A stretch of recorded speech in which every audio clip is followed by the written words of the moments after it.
Nam Shrishtam Manumapi Satriputram Atra Shrupam Rupam Tasya Gajamurupurim Matarim Goshtavatim Radha Kundam Girivaram Maho Radhikamadhavasam Prapto Yasya Pratitha Kripaya Shri Gurum Tam Natasmi Vanchakalpatarubhyascha Kripa Sindhubhyaiva cha Patitanam Pavanebhyo Vaishnavebhyo Namo Namah Nikhila Shruti Mole Ratnamala Dhyuti Nirajita Padapankajanta Aji Mukta Kulairupasyamanam Paritashtam Harinam Samshrayami Anarepitacharim Tirat Karunayavatarana Kalham Shmarpaitu Balarasam Sabhakti Shriyam Hari Purata Sundara Dyuti Kadamba Sandipitaha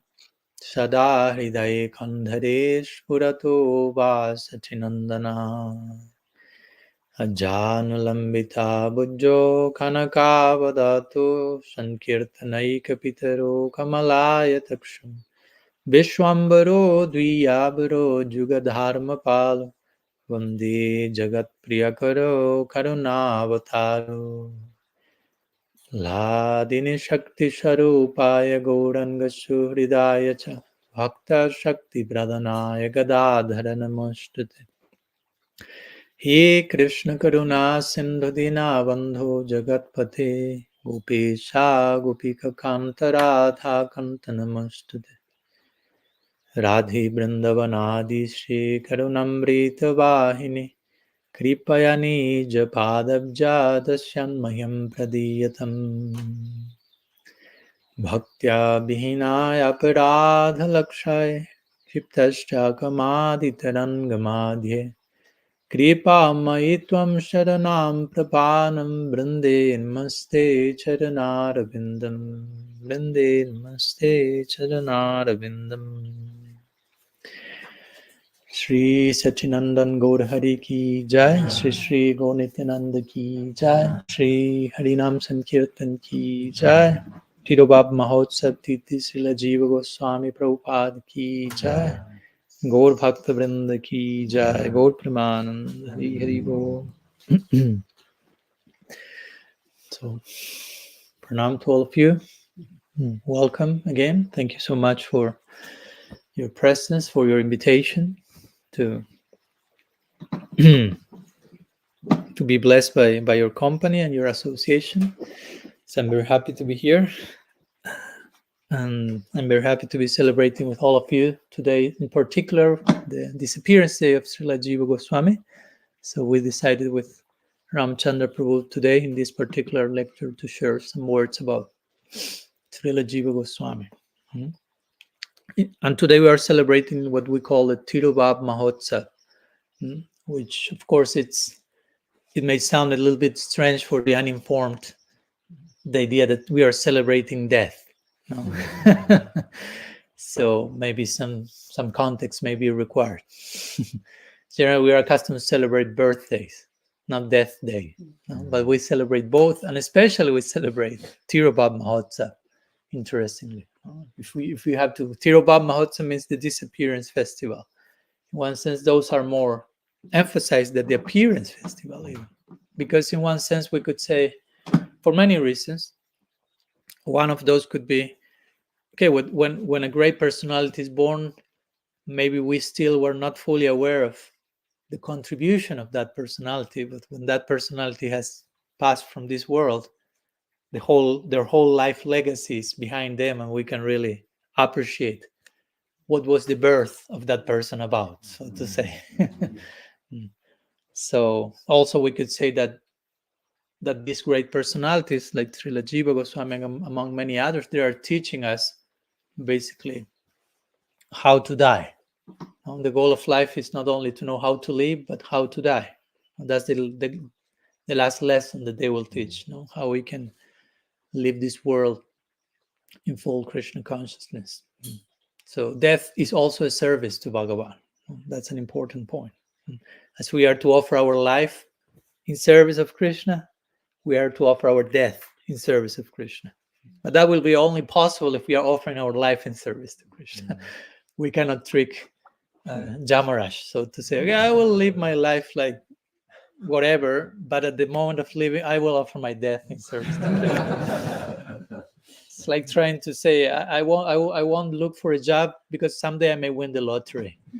Probably that won't happen, so better look for a job. We don't play lottery just in case. But so that's the idea, no? When great personalities live a life of service, their death becomes service as well. Everything is seva for us. No? We die in seva. I mean, actually, we die so many times in one lifetime. No? Ideally, a dedicated devotee has to be dying at every moment, dying to live, dying to be born to a higher version of themselves. That's a way of we can define progress. You progress by dying and by being reborn at every stage. Srila Siddhar Maharaj will say that's how he defines progress: accepting a highest conception and letting go a lower conception. Accepting a highest conception, letting go a lowest conception. And that should be going on a daily basis. It's not that, okay, once per weekend, I'll do that. Once in a month, I let go the lowest conception. Once in a year, that's what life is about. Death and birth in the proper way. So today we are celebrating death, basically, in this connection.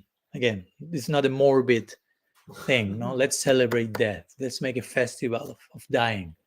No, we are not promoting any type of collective cultish suicide or anything like that. We are celebrating the daily death to the false selves that we need to embrace so we can be born more and more alive. As Hegel will say, die to live, to the ultimate reality. And there's no limit to that.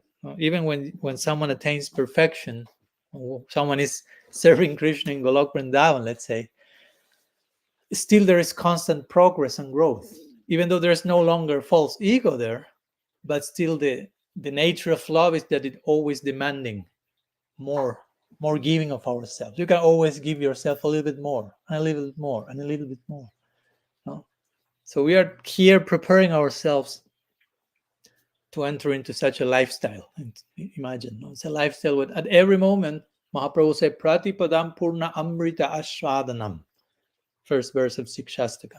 At every step, we will be relishing the full nectar of immortality.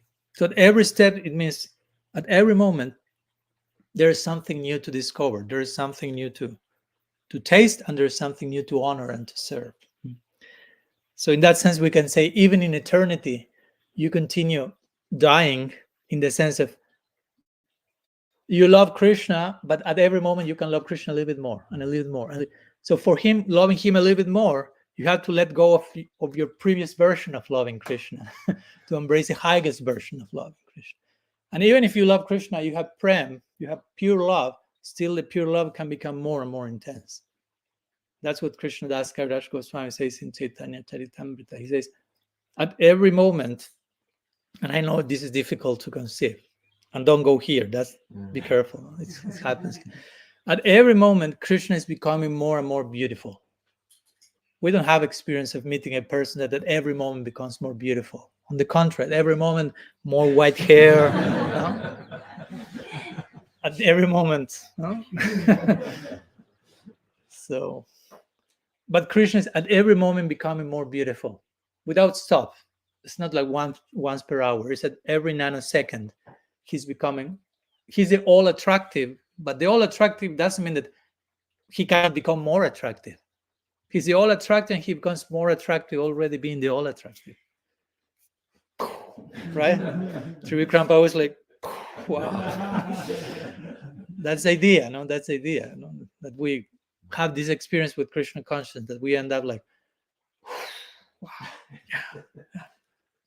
So at every moment, more attractive, more new, ever fresh. That's one of the attributes of Krishna Rupa Goswami gives. Ever fresh, ever new. always evolving, progressing.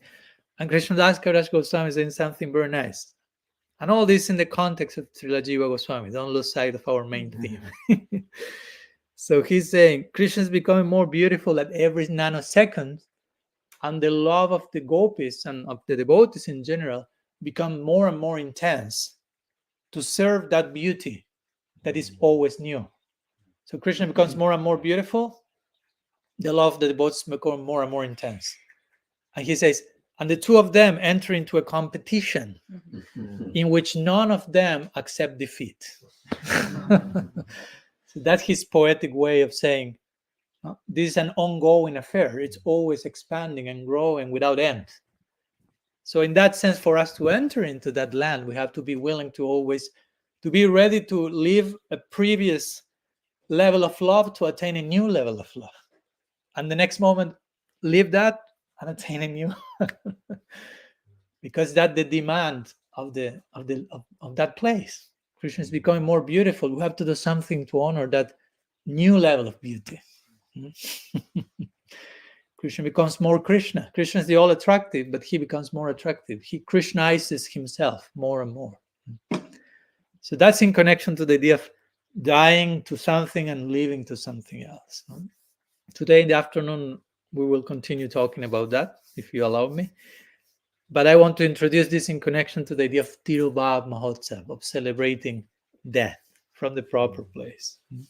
So today we are celebrating the sacred disappearance day of Srila Jiva Goswami. And again, one of the reasons also why the disappearance day is more celebrating than the appearance days, because also the disappearance of a great beloved person helps us to enter into the mood of what we call union in separation. When we no longer have the physical presence of someone we loved, somehow we cannot unite with that person externally, so that invites us to unite with that person in the innermost chamber of our heart. Even that can happen when someone is not leaving their body, but just it's out of your sight. Someone you love travels or whatever, some time, and all the emotions and feelings you used to express to that person on a daily basis, you can no longer do that. I mean, today you connect online and do that on some level, but my point here is all those feelings, instead of getting externalized, in separation get internalized. So whatever you feel for that person starts to become more condensed in your heart. So love thickens, gets thickened, so to say. And of course, when that person reappears, so that's the purpose of separation also, to increase the joy of union. That's what Rupa Goswami said. If there's no separation, there's no union. If I'm always with you, there's no union because I'm already there. So we need separation so we can have union. So these are the eternal dynamics in the Lila and with other personalities as well. So so today I wanted to, in connection to Srila Jiva Goswami's disappearance day, instead of concentrating so much in, so to say, his timeline in his life, I will mention something briefly about him in his life, but I want to concentrate on what's the role of Srila Jiva Goswami in our tradition. What's the contribution of Srila Jiva Goswami regarding the main role he has in our Sampradaya. And at the end, we will have also questions and answers. So hopefully, if something I say is a little bit difficult to understand, I will try to make it as simple as possible. But there is always something that may go a little bit above our heads, and it's okay. It's humbling to experience that also. Don't come to a lecture trying to understand everything. That's a recipe for misery. There has to be some things that you don't understand. That's a good symptom. But hopefully something you understand, because if you don't understand anything, that may be equally overwhelming. So first of all, before going to the contribution of Srila Jiva Goswami, a few words, of course, about who he was for those of us that may be hearing from him for the first time or the second time. So Srila Jiva Goswami is one of the Six Goswamis of Vrindavan. Sometimes you have heard this particular label, the Six Goswamis of Vrindavan. Rupa Goswami, Sanatan Goswami, Raghunath Das Goswami, Raghunath Bhatta Goswami, Gopal Bhatta Goswami, and Srila Jiva Goswami. Srila Jiva Goswami is the youngest of the six Goswamis. Even sometimes it is said that he was the only one who didn't meet Mahaprabhu personally, although it is described in one text called Bhakti Ratnakar that Jiva Goswami met Mahaprabhu when he was a child, because he was very young. And at one point, Mahaprabhu met with Rupa Goswami, Sanatan Goswami, and their brother Anupama, because actually Jiva Goswami is the son of Anupama. So Srila Jiva Goswami is the nephew of Rupa Goswami and Sanatan Goswami. So pretty powerful family you have there. Imagine, who's your uncle? Oh, Rupa Goswami. Jai. So that person is Srila Jiva Goswami. Jiva Goswami is the nephew of Rupa Goswami and the disciple of Rupa Goswami. They say that Rupa Goswami only initiated one person, and that person was Srila Jiva Goswami. So once Srila Jiva Goswami's father, Anupama, and Srila Jiva Goswami's uncles, Rupa and Sanatan, met with Mahaprabhu, and it is said that Jiva Goswami, being a child, he just looked at the meeting from the distance and witnessed that. It is described as such in Bhakti Ratnakar. And someone may say, well, but what's the significance of that? A child looking and meeting from the distance, that may not have any effect. But the point is that the person who was looked at was Sri Chaitanya Dev, Rupa Goswami, and the person who was looking was Jiva Goswami. So even if he was a child, he was no ordinary child.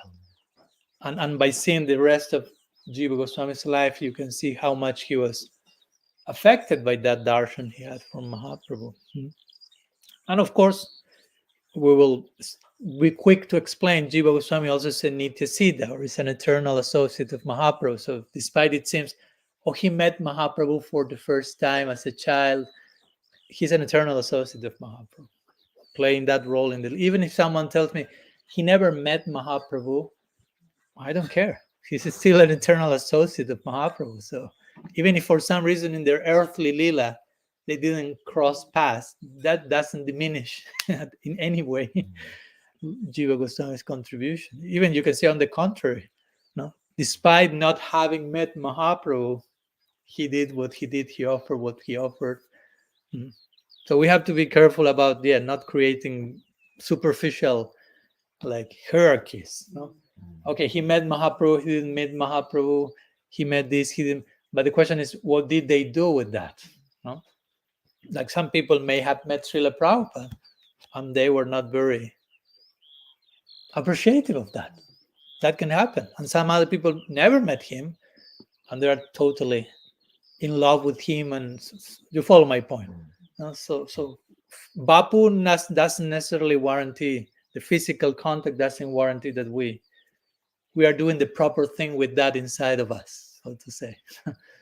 So Jiva Goswami is one of those examples, if you will, showing this principle.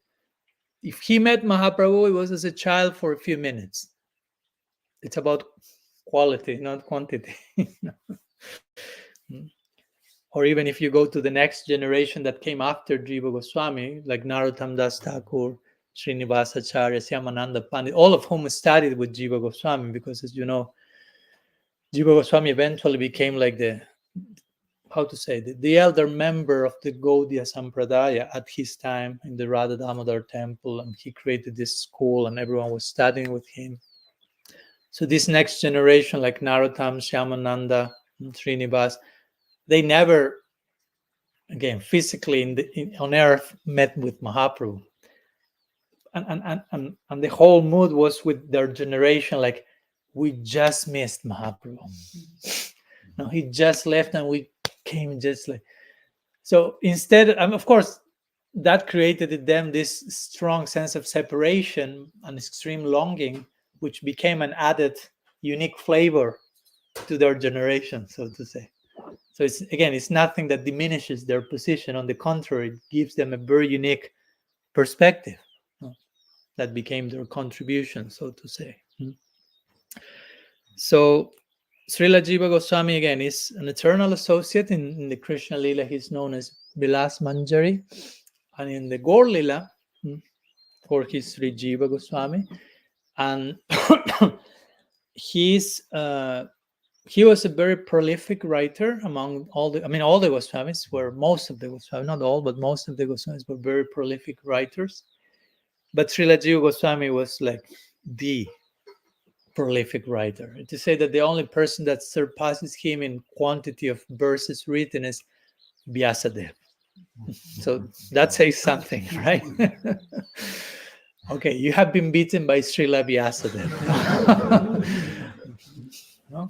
The literary incarnation of God who compiled the whole Vedic literature. Okay, that's almost like you won the gold medal, because you cannot compare them with Vyasadeva. So Srila Jiva Goswami wrote so much, and again, not so much only in terms of quantity, but also in terms of quality. And Srila Jiva Goswami, going to our main topic today, was the Tattva-acarya of the Gaudiya Sampradaya. Each one of the 6 Goswamis, of course, the 6 of them were absolutely qualified to do the function of the others also. No? We don't want to establish this like, okay, this is highest than this is the, no? So, but each one of them, by Mahaprabhu's desire, and also like in complement to each other, working as a team, they were specialized in certain contribution and service. No, to give you an example, let's go through each one of them. No, like Srila Rupa Goswami, he was known as the Rasa-acharya, for example. He wrote Bhakti Rasamrita Sindhu. So he is specialized in unfolding all the nuances of rasa, of the ultimate devotional mellow, as Srila Prabhupada will call. He wrote Bhakti Rasamrita Sindhu, he wrote Ujjval Nilaman. He specialized in defining avideya also. What's the means to the goal? Bhakti. Bhakti as the means to the goal. So he wrote all about bhakti. Sanatana Goswami was more empowered to write about sambandha, no? the orientation to engage in bhakti. Brihad Bhagavatamrita is a very nice example of that. What else? We have Raghunath Das Goswami. Raghunath Das Goswami is known as the Prayojan Tattva-acharya. He mostly specialized about the ultimate goal of Gaudiya Sampradaya. So most of his books are about prayers to Sri Radha. Ecstatic prayers and separation, very high, very deep, very esoteric. Because he was specially empowered by Mahaprabhu for that. So he's a Prayojan Tattva-acharya. So we can see different functions. Sanatana Goswami, Sambandha, Rupa Goswami, Videya, Raghunath Das Goswami, Prayojan. Then we have Gopal Bhatta Goswami. He was appointed by Mahaprabhu to be the guru of among the 6 Goswamis. Interestingly, the 6 Goswamis didn't initiate disciples. Rupa Goswami initiated one. No? It's fine. I'm saying this also because sometimes we have that very superficial idea of, oh, he's a guru, and it's like, how many disciples did he have? So according to the number of zeros attached, I can establish the adhikar of the person. No? Some things like that. Sometimes we can be very superficial in our ascertaining the position of someone. No? Like, is he famous or not? That he had more like rock star Swami, or it's more like celebrity consciousness, or it's not the fault of the other person. I mean, it's our approach. Sometimes we, instead of looking for a guru, we'll look for a rock star or something. No? So it's important for us, like where I am as a disciple. No? As I always say, sometimes we ask, where's the guru? Where's the guru? But the first question is, where's the disciple? Where I am as a disciple. I'm properly situated, because if I'm not situated as a disciple, guru can be here, but I'm not seeing it because the disciple hasn't arrived yet. No, so sometimes we have this idea, no, guru has to be like huge, big, whatever. No, the more externals we conclude, the more there is something internal, but that's not the case. I mean, there can be externals, but that doesn't warranty the other things. We should look for the internal thing. So again, the Goswamis were our main gurus in one sense, and from the 6 Goswami, 5 didn't have any disciple initiated. Rupa Goswami only had 1.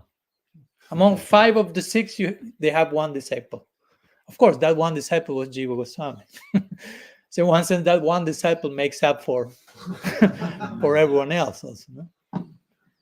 And Gopal Bhatta Goswami, which was my point, he was the one who was appointed by Mahaprabhu to be the official Diksha Guru among the 6 Goswamis. And it was interesting because Mahaprabhu, for that, he also considered, he had some relative consideration in mind. Because again, all the Goswamis were qualified to give initiation.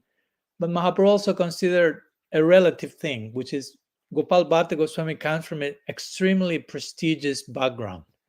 And on a social level, that will have some impact and that will give some credibility to the Sampradaya that is being established. Again, it's a relative consideration, but there's place for that. So Gopal Bhatta Goswami, as you know, he was the son of Venkata Bhatta. He was the main priest of the main temple in South India, Srirangam. So that's powerful position. Power. That means power. We have nothing against power. What do you do with power is the thing. So Gopal Bhatta came from such a powerful lineage. So Mahaprabhu considered, let him be the guru. Because at that time, there was still lots of consideration of, okay, you are a guru, what's your family, what's your tradition, what's your bloodline and all this. Okay, Gopal Bhatta Goswami, he's this Brahmin, born Brahmin, South Indian, very prestigious family. His father is the main priest of the main temple in India, basically. So what can you say against that? So he was appointed by Mahaprabhu to be the Diksha Guru. Mahaprabhu sent him his asana, his kopin, his sandals.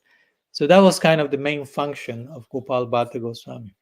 Among other things, he also wrote different codes of behavior for Vaishnavas and things like that. And then we have also Raghunath Bhatta Goswami. Somehow he's quite one of the less known among the 6. And I need to say that his main specialty was to recite the Bhagavatam. I hope that's not less, right? He will recite the Bhagavatam. He will recite it with different melodies. He will be very expert in singing the verses of the Bhagavatam. And also one other area of expertise he had was to cook. Again, not to downplay any seva. Again, he was not the guru. He was just the cook. I mean, someone has to cook. Someone has to be the guru. It's all teamwork. We are working together. It's not like necessarily the one in the Vyasa-san is higher than the one with the pots, so to say. Again, we should be essential in our appreciation and not get stuck into the externals. So that was Raghunath Bhatta Goswami. And then we have Srila Jiva Goswami again, after going through all these functions. And Srila Jiva Goswami was the Tattva-acarya of the 6 Goswamis. In other words, he was the one in charge of establishing the philosophical foundation for the Sampradaya. He was the theologian of among the 6 Goswamis. Sometimes there is some comparison. For those who are a little bit familiar with Christianity, they compare Jiva Goswami with Thomas Aquinas, who was kind of the theologian in Christianity. He wrote a big book called Summa Theologica. So Jiva Goswami wrote a similar book called the Sat Sandarbhas, which is a very thick volume. I mean, there are many volumes, establishing the philosophical foundation for the Gaudiya Sampradaya. Because remember, I mean, Mahaprabhu, in one sense, we could say Mahaprabhu inaugurated our tradition, if you want to put it like that, in one sense. Of course, we can trace parampara to Krishna himself, Brahma, Narad, Vyasa, and so on. But in one sense, Mahaprabhu is the deity of the Gaudiya Sampradaya. But Mahaprabhu didn't establish an organized religion. He came and he just like Srila Bhakti-Rakshakshadeva Goswami Maharaj will describe him like a golden volcano of divine love. That's Mahaprabhu. Imagine. You have volcanoes here, no? Ramachandra Prabhu was showing me one yesterday from the window. It's like, okay. My first question was, is that still active? because it's intimidating. A volcano is intimidating. So Mahaprabhu is Krishna himself in his most volcanic form. That can be even more intimidating than all the New Zealand volcanoes put together. What if Krishna comes as a volcano? And a very active one. Mahaprabhu was not an inactive volcano, I can tell you. So Srila Maharaj poetically described Mahaprabhu as a golden, because he was golden hue, a golden volcano. We generally don't see golden volcanoes, and of divine love. So the lava, you say? No? The golden volcano is erupting. He will say very, very poetically, Mahaprabhu is a golden volcano of divine love, and erupting with the lava of prem, consuming everything on its way. That was Mahaprabhu. So he didn't sat and, okay, let's plan an organized system of religion, and he didn't have time for that. He just came and erupted continuously. As we know, and I don't want to go there, that's a whole different conversation. We can go some of these days, but as you know, Mahaprabhu is Krishna himself, experiencing the mood of Srimati Radharani, tasting the heart of Sri Radha. These three main desires mentioned in Chaitanya Charitamrita that he's relishing. So Mahaprabhu is tasting something inside. There's some movement, as I like to put in my book on radical personalism. We are members of Mahaprabhu's movement. But how Mahaprabhu's movement began, it began with certain movement inside Mahaprabhu's heart. Something is moving Krishna's heart to taste Radha's heart. So Krishna tastes Radha's heart as Mahaprabhu. That starts to move him in a certain way, moving internally. And he starts to move externally in Sankirtan and dance and sing. That internal movement takes him to an external movement. And this external movement makes so many other people become like hypnotized and start to move like him and dance and celebrate. And eventually a whole movement is formed around all those other movements. But it all began with some internal movement in Mahaprabhu's heart. And it like erupted again volcanically. And now we are here as a byproduct of that. So we are a byproduct of a volcano, basically, if you want to put it poetically. We are a result of being sprinkled by that lava that came to us in parampara. So I'm saying all this why again? Because Mahaprabhu didn't systematize a whole system of. He didn't inaugurate the religion. He just came, tasted the highest love, and exploded and erupted, and that's it. I mean, I'm not saying that's it. Like, oh, that's it, nothing else. That's everything. But the point is, what to do with that? How to make that available to others? It's so intense. Again, it's a volcano erupting. So the Goswamis were kind of the masterminds that Mahaprabhu empowered to. They took Mahaprabhu's volcanic eruption and they give them shape. They gave shape to that in the form of books and teachings and a whole lineage that we now can relate to and be part of, so to say. So the Goswamis were kind of the original architects of the Gaudiya Sampradaya. Because Mahaprabhu just came and erupted, exploded. It was intense. And the Goswamis witnessed that and took note of that and started to make sense of that. What's Mahaprabhu's heart about? Let's give shape, let's explain it, let's write it. And so much can be said about it, of course. And that's why we have all these books of the Goswamis. So in that context, Srila Jiva Goswami, his role is the theologian of the Sampradaya. Like taking Mahaprabhu's heart and trying to explain it philosophically. So that's the person that's celebrating today. That's the contribution of Jiva Goswami. So Srila Prabhupada will say, for example, Srila Jiva Goswami is the greatest philosopher of all time. That's not a small praise. So it's another way of saying he was among the Goswamis, the Tattva-acarya, the philosopher par excellence, the theologian. Can I ask you my first book 1 second? Actually, I have been 1 year on tour promoting my second book, so I'm supposed to be talking about radical personalism. But today's topic forces me to go to my first book, Inherent or Inherited, where I talked about the nature of Bhakti in the Jiva, because also I talk about Jiva Goswami and the Sandarbhas here. This book is not only about whether Bhakti is inherent or not, but it's about how to deal with differences of opinion, how to understand I will go there now. How to understand the proper method to ascertain all the things. So let me, what Srila Prabhupada says. I have a note here. What Srila Prabhupada says about Srila Jiva Goswami and the Sandarbhas. Srila Prabhupada says, a part of describing him as the greatest philosopher of all time, Prabhupada describes Srila Jiva Goswami as the greatest scholar of Srimad Bhagavatam, which again, for us, Srimad Bhagavatam is our main book. So if someone is the greatest scholar of that book, we will want to pay attention to that person. And then he speaks about the Sandarbhas, which are, in one sense, is the main book of Srila Jiva Goswami, I mean the longest at least. And he says,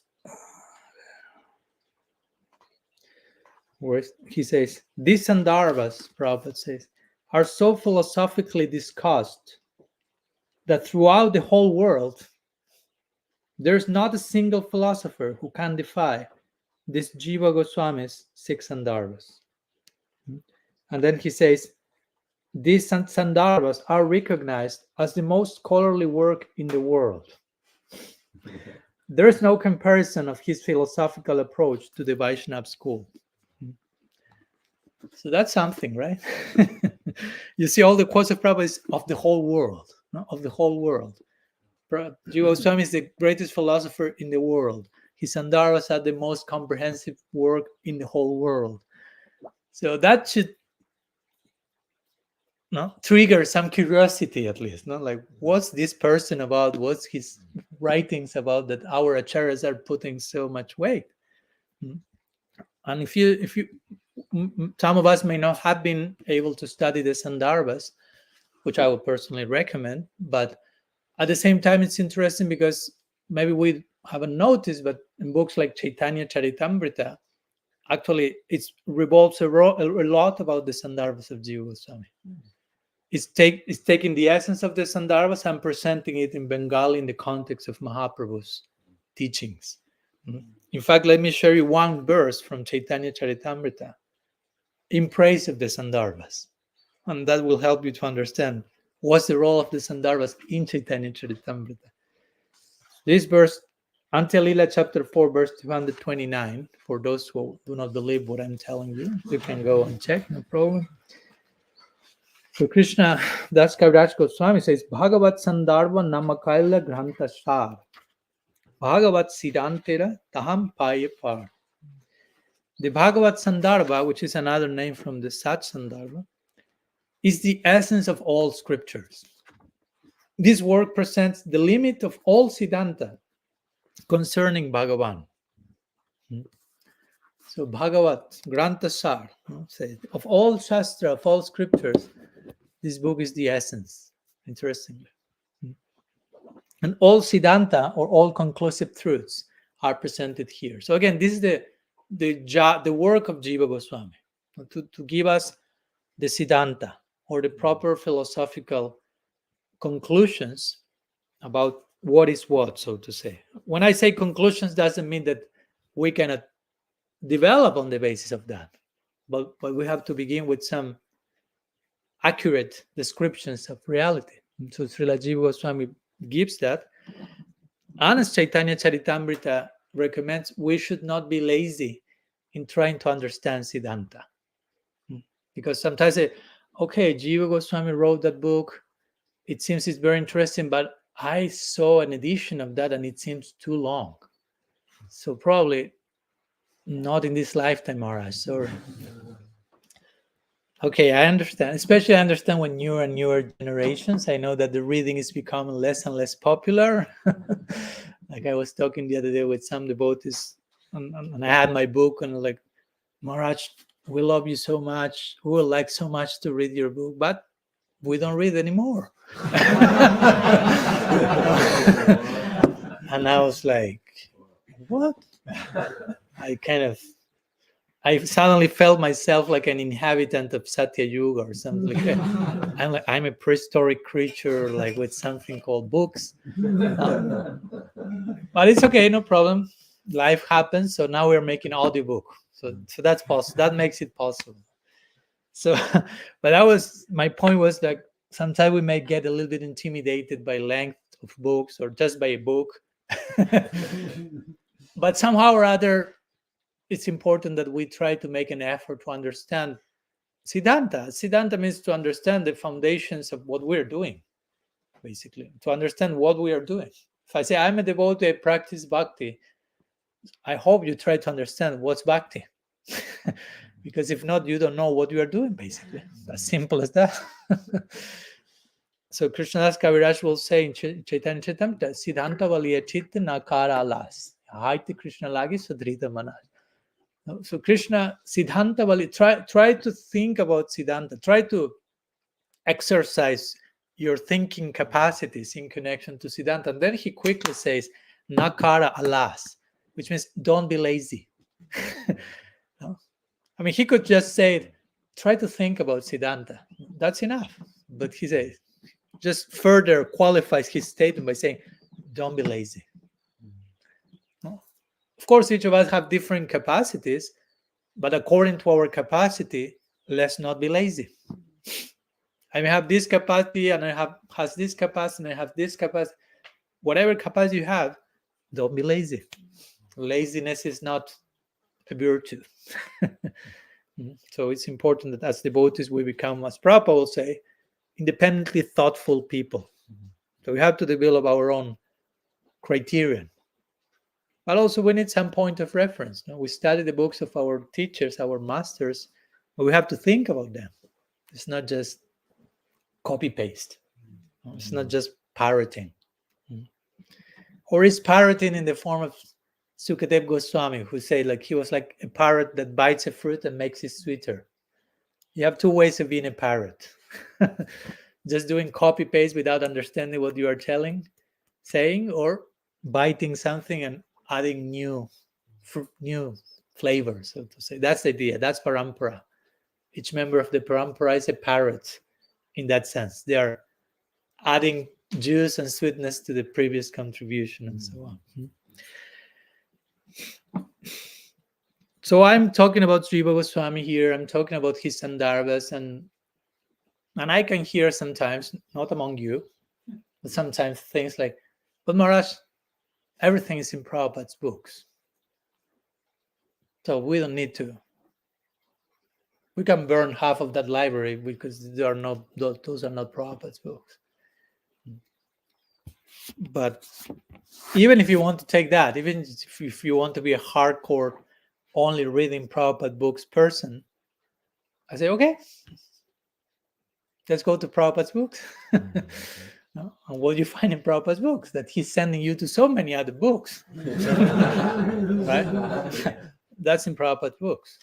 No. I've heard a few times devotees tell me, I only read Prabhupada's books, and I don't know, Prabhupada translated Bhagavatam until chapter 13. I will never read chapter 14 because he didn't translate it. That's like, okay, that sounds a little bit too much. I will never read Sandarbhas because he didn't translate. I mean, if he will be alive, don't you think he will have translated a few other books, including the Sandarbhas, considering what he said about those books, as I just read? Bhaktivinoda Thakur himself told Bhaktisiddhanta Saraswati in one famous letter that you please present the teachings of the Sandarbhas of Jiva Goswami, among other things. So again, if you tell me all is in Prabhupada's books, okay, go to the first purport of the first chapter, of the first verse, of the first canto of the Bhagavatam. For Prabhupada, if you want to say Prabhupada's books, the main Prabhupada book will be Bhagavatam, which of course is not his book. He's commenting on the Bhagavatam. Go to the first purport of the first verse, first chapter, first canto. No, Prabhupada is, let me read you what he says. Just if you don't believe me, it's there. You can just check for yourself. Within the past 500 years, many erudite scholars and acharyas like Jiva Goswami, first one mentioned, Sanatana Goswami, Vishwanath Chakravarti Thakur, Balabhacharya, and many other distinguished scholars, even after the time of Lord Chaitanya, made elaborate commentaries on the Bhagavatam. And the serious student will do well to attempt to go through them to better relish the transcendental messages. That's not Swami Padmanabha saying that. And the first person he mentions is Jiva Goswami among all the different. So he's saying, if you're a serious student, go there. If you are not serious, okay, you don't need to go there. But if you are serious, I will really recommend you go there.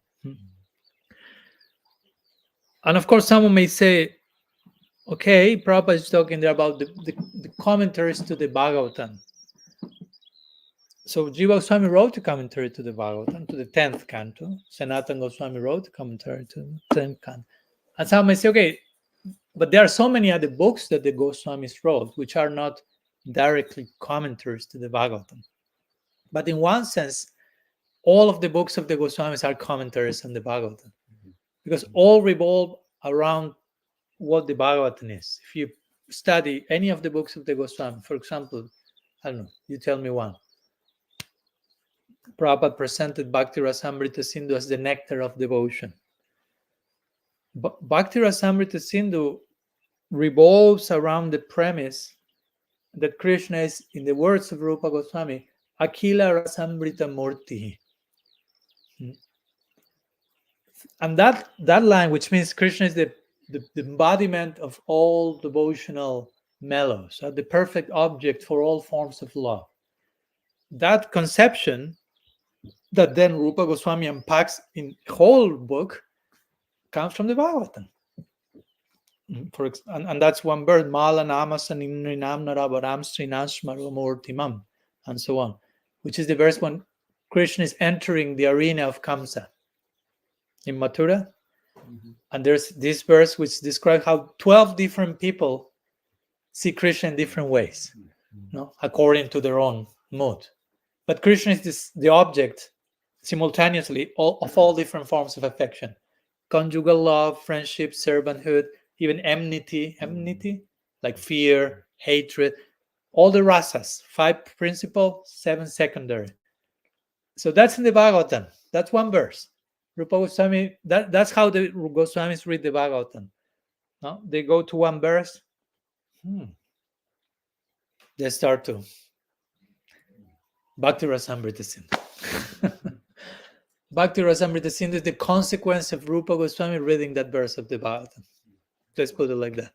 That was the Goswami's reading of the Bhagavatam. They take a book, they read one verse of the book, and they make another book out of that reading of that verse in the book.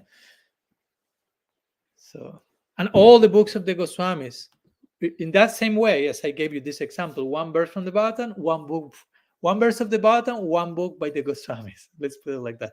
Another verse of the Bhagavatam, another book of the Goswamis. So all the books of the Goswamis, maybe, all of them. Hari Bhakti Vilas may be a little bit more an exception. It's more like certain codes of behavior, but all of the rest are all revolving around the Gopal Shampoo of Jiva Goswami, and another rendering of the 10th canto.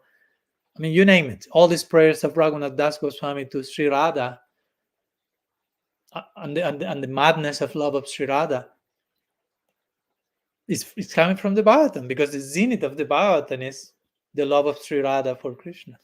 Although the name of Sri Radha is never mentioned there directly, as you know. But the whole Bhagavatam is about her, interestingly. By Parokshabad. Krishna says in the Gita, Paroksham Mama Chapriyam. Parokshabad means indirect speech. So when I have to tell you something very deep and confidential, I won't tell it overtly in a way that everyone understands. That's not so interesting.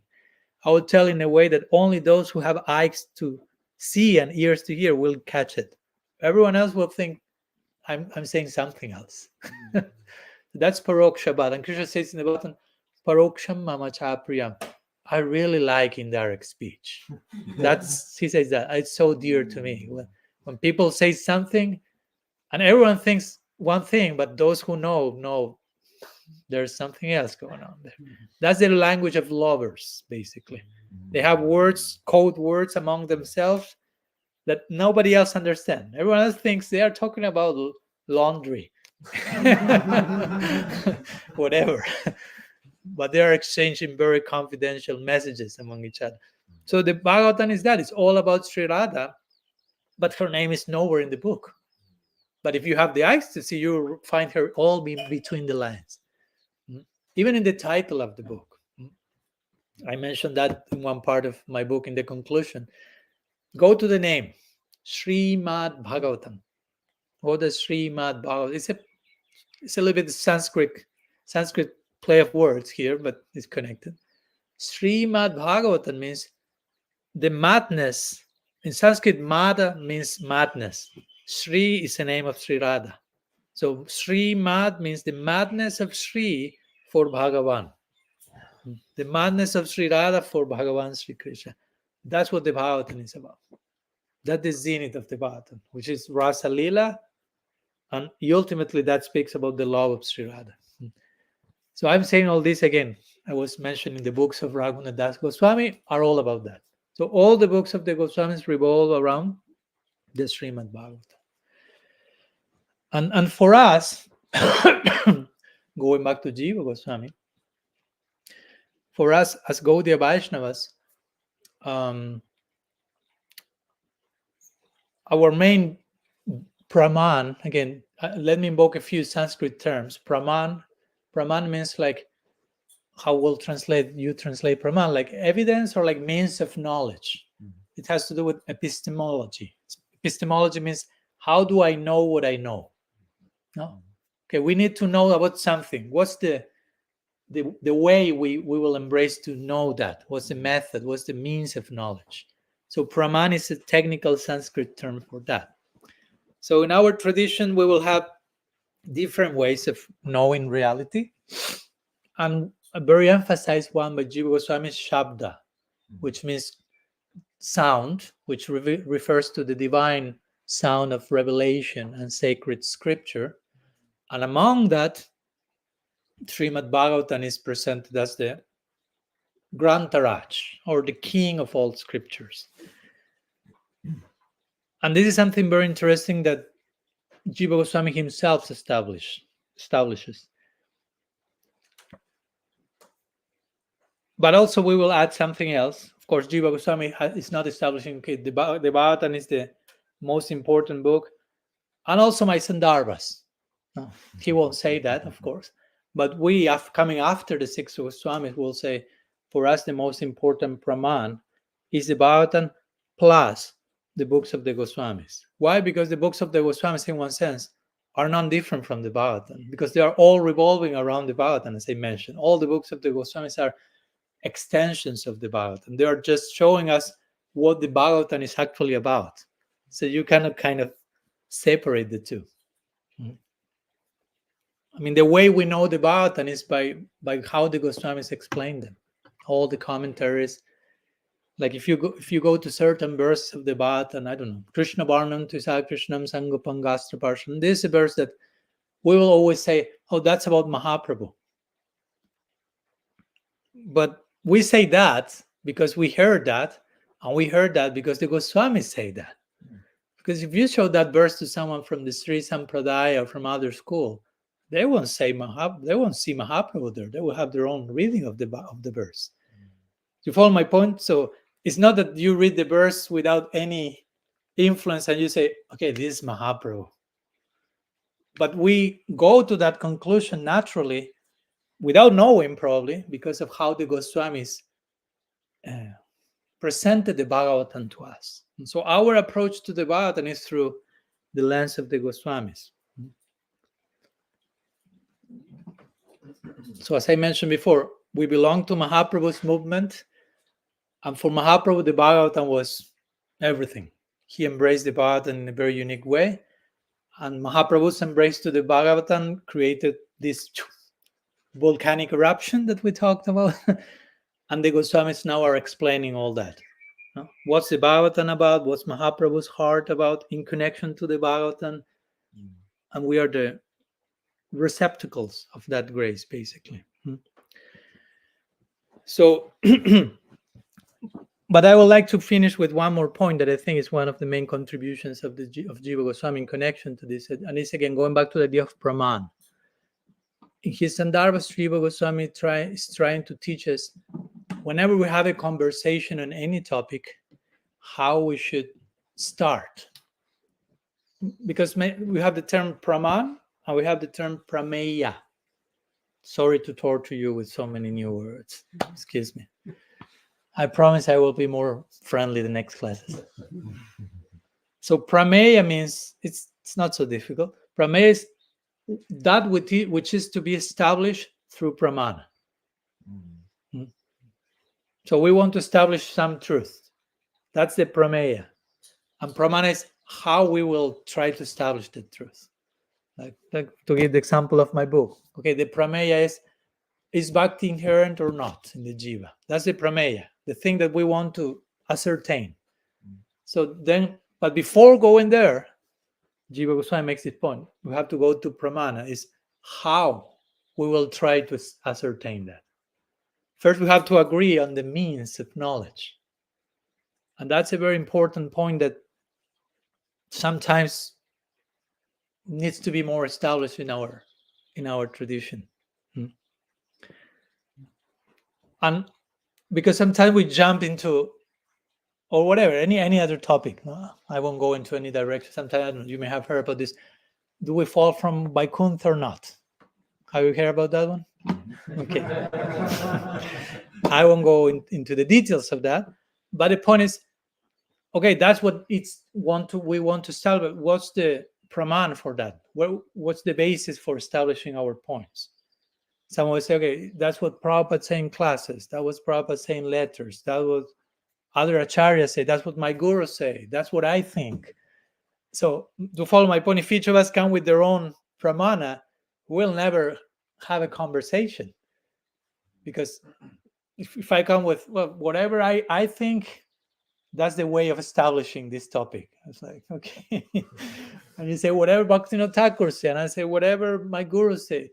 And we need to find some consensus into what's a common, we can agree on one common praman that we all share as Gaudiya Vaishnavas. Because you can come to me and say, whatever Prabhupada say, but what if I come from, I don't know, from the lineage of the Radha Raman Goswamis? In one sense, Srila Prabhupada is not part of my parampara, which is okay. We should be okay with that also. So I cannot try to tell, you follow my point. So I cannot tell that person, you have to accept what Prabhupada said. And the other person can tell you, well, you have to accept what my guru said, and we'll be fighting for eternity instead of ascertaining Siddhanta. And that happens a lot among Gaudiya Vaishnavas, especially online. No? When you don't have to face the person, but you have just a screen and a keyboard, all your courage comes. No? But when you're seeing that person, you just cross the street and look.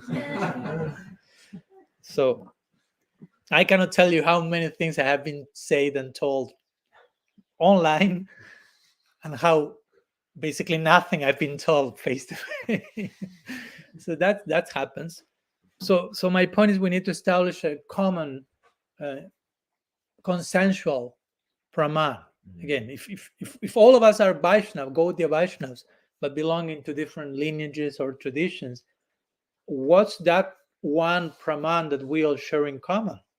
I cannot again say what my gurus say, what my gurus is what the Bhagavatam says, and what the Goswamis have said. No, that's our foundational praman. So that's what Srila Jiva Goswami established in his Sandarbhas. I mean, he didn't mention the Goswami's books because he was one of them. So out of humility, he's not saying, my book also, please. But he made this important point about the Bhagavatam. The Bhagavatam is our main praman. Can I share one paragraph from here, 1 second? And we are almost going to Q&A, but so Jiva Goswami says,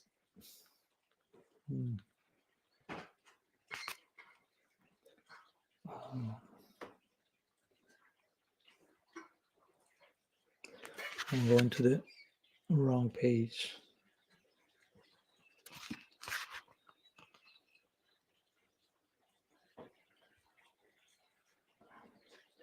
Actually, what I want to read is all, I have already explained everything, the same thing. So I don't want to read the same thing to you, basically. Yeah, I will be just repeating myself. It's okay.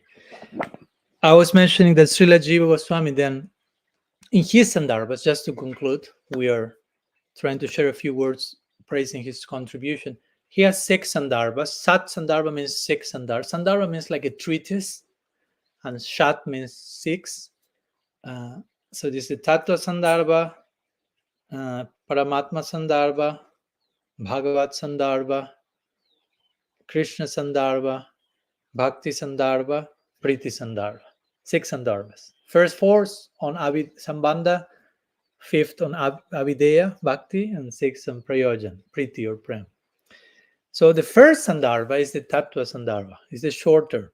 Each Sandarbha becomes kind of bigger. So in the Tattva Sandarbha, and again, Jiva Goswami is the Tattva-acarya. What Jiva Goswami does is, again, establishing, before speaking about anything, and he makes that point, again, before the other 5 Sandarbhas, before talking about Bhagavan, Brahman, Paramatma, the Jiva, Bhakti, Prem, before any of those stuff, let's establish Praman. Now, what will be our epistemology? How we will approach this whole exploration, so to say. And he makes this point very clearly, and that's a very revolutionary point, because till the time of Jiva Goswami, interestingly, before Jiva Goswami, in other sampradayas, the way to establish Siddhanta was not by the Bhagavatam as the main evidence, but it was something called Prasthana-trayi, which is Bhagavad Gita, Upanishads, and the Vedanta Sutra. Those 3 were the main source of evidence in Ramanuja Sampradaya, Madhva Sampradaya, Sankaracharya Sampradaya, Advaita Vedanta. So it was traditionally accepted this is the main source of evidence for whatever you want to establish in your Sampradaya. Prasthana-trayi, trayi means 3, these 3 forms of evidence. Upanishads, 10 main Upanishads, Bhagavad Gita, and Vedanta Sutra. So Jiva Goswami, his Tattva Sandarbha, presents something quite revolutionary, saying, our main evidence is the Bhagavatam. And the Tattva Sandarbha explains why he's not following the classical Prasthana-trayi system, and why the Bhagavatam overrules all the other forms of evidence. And he presents that in a very expert way, of course. He's very systematic. For those who have never read Jiva Goswami, he not only makes his point, but then he will bring so many counter arguments to his own point that are way better than the arguments that the actual opposers will bring. He himself will think, what could be the best possible argument to my point? And he includes that in the book, and then he defeats that argument himself. Very much in the mood of what Mahaprabhu was, as Nimai Pandit. He will present a point, nobody could refute that. He will refute his own point. Nobody could refute the refutation. He will counter-refute himself, and everyone's head was spinning like Brahma in the Brahma Vimohan Lila. It was like, phew. To Jiva Goswami, that's something like that in the Sandarbha. He presents a point, and for it to be made for the point to be like comprehensive, he brings what he called Purva Paksha, which means opposing view. He doesn't want, my point is, he doesn't want us to be fanatical. He's not saying, this is the ultimate truth, accept it. No, he's bringing arguments and doubts and conflicting opinions. So to make our brains churn, so to churn our brains, like, okay, and you maybe read the opposing view and you get convinced by that. I said, like, oh, Jiva Goswami was wrong. No, the opposer is correct. And then you see his counter argument to that, and whenever you reach the final conclusion, you went through all these stages of argument and counter argument. So your conclusion is properly grounded with critical thinking, so to say, not just dogma. Like that first book does that a lot. This one, yeah. Somehow I try to. I mean, I'm not comparing myself to Jiva Goswami at all, but that's. I mean, Vyasadeva does that in the Vedanta Sutra. It's kind of a established system to present something in a comprehensive way, not just Okay, this is the dogma, no questions, no doubts, nobody can challenge it, right? You have just to swallow my conclusion. And it's just basically a welcome invitation to a cult, no? So the actual mood of doing that is, okay, this is my point, is based on scripture, but we also hear all these other opinions, so let's entertain them. Why they're saying that, how to understand, how to harmonize, how to reconcile.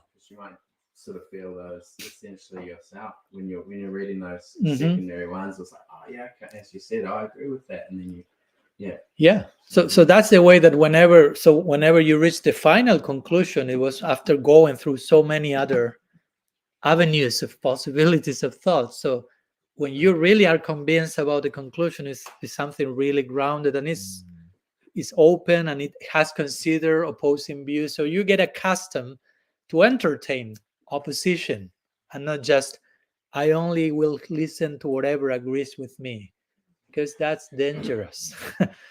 And all of us have the potential to become that, no? In potential, everyone has the potential to become fanatical, blind follower, and especially with books of spirituality, as we were talking today in the morning, that you have like eternal truths, absolute truths. You can become a serial killer in the name of God. I mean, just study human history. Most of the worst crimes are done in the name of God many times. So my point is, if you are handed some deep message, but you don't have the critical thinking and the openness of mind and the flexibility to, you can become such a public threat, so to say. So Jiva Goswami tries to establish, again, as a Tattva-acarya, okay, we will talk about Tattva Siddhanta.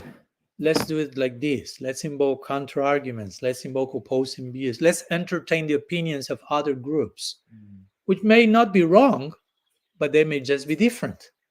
No, like if you study other Vaishnava Sampradayas, they have different perspectives, but they are not wrong. That's an important point. It's not just there's only one right perspective. Even in eternity, there are differences of opinion. For example, we will say Krishna is the source of Narayan. We will say that, Gaudiya Vaishnavas. Krishna is tu, Bhagavan Saya. Go to Vaikuntha. I mean, I know it's not so easy just in your mind, imagine you go to Vaikuntha where Narayan is there, Vishnu. Ask any of the Vaikuntha Vasis what's their opinion on that. Try to tell them Krishna is the source of Narayan. Vaikuntha, which means no anxiety, will become Sakunta, will become full of anxiety.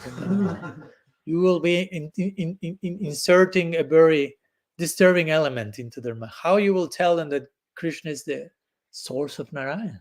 They will tell you Krishna is an avatar of Vishnu. And they are in Vaikuntha. They're in spiritual world. They are perfect beings.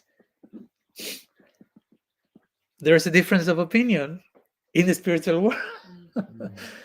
You follow my point? So we need to be able to entertain that, to live with that for eternity. It's not just, okay, here I'll tolerate that, but there everyone is of one mind.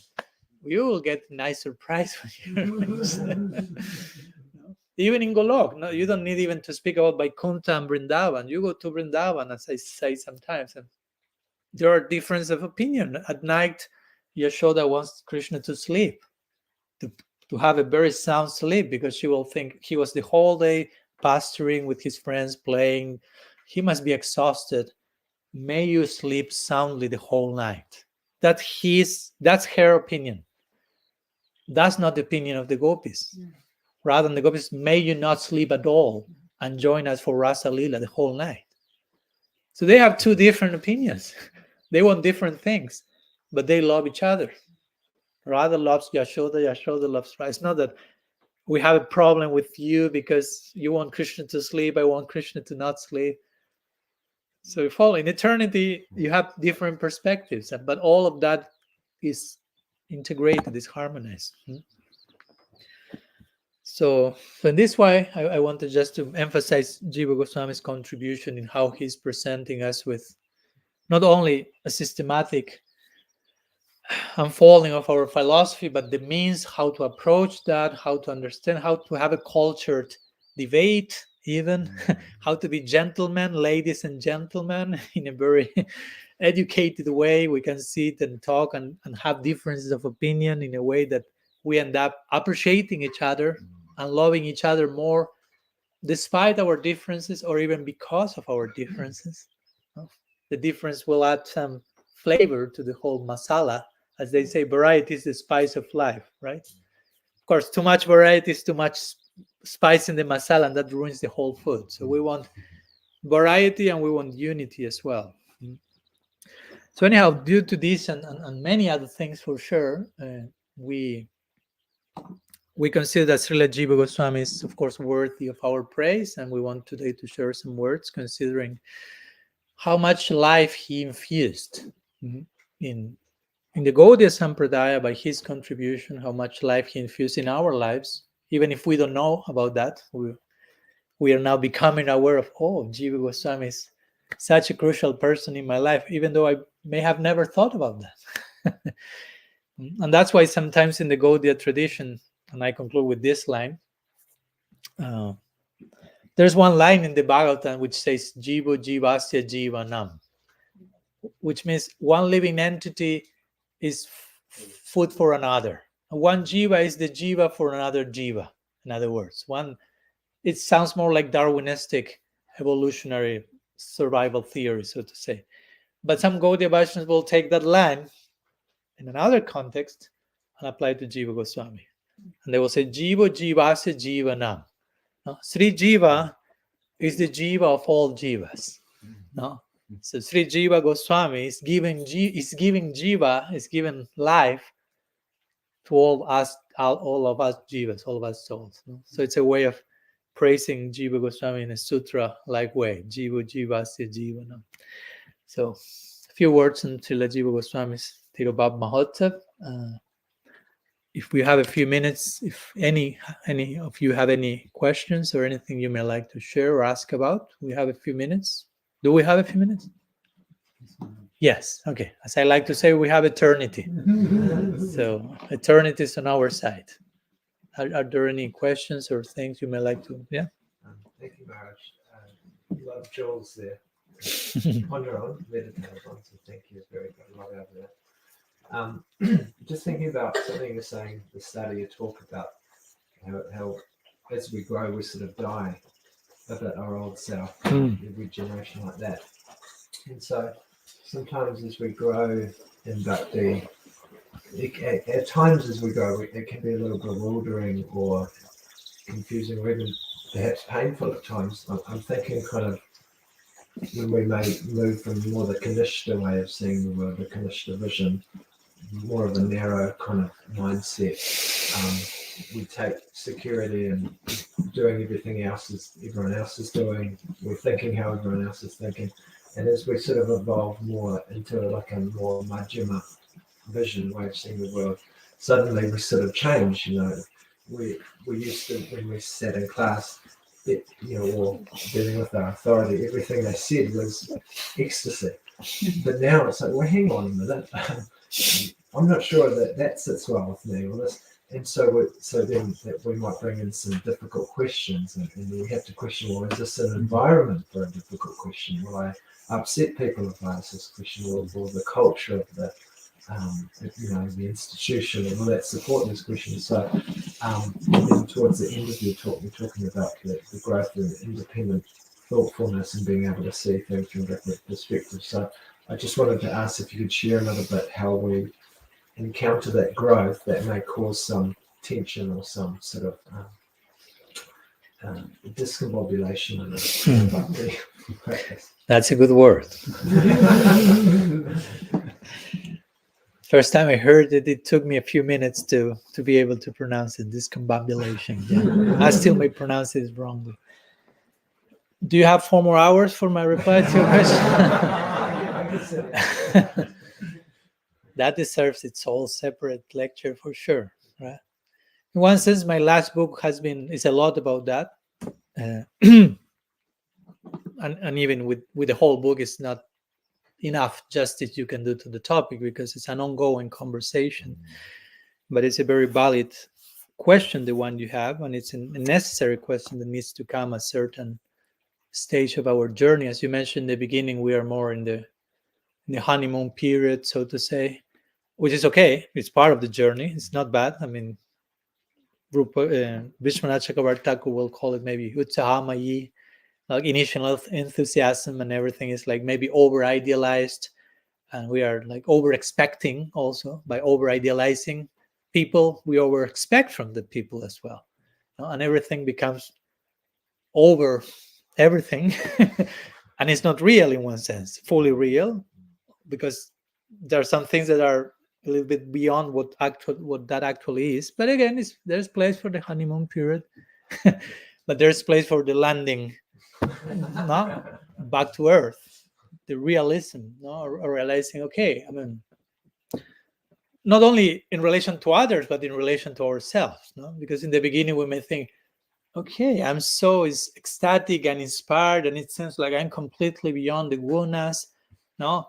I'm just getting very close to Golok Vrindavan. I'm almost there. No? It seems Krishna Prem is just right, no? Around the corner.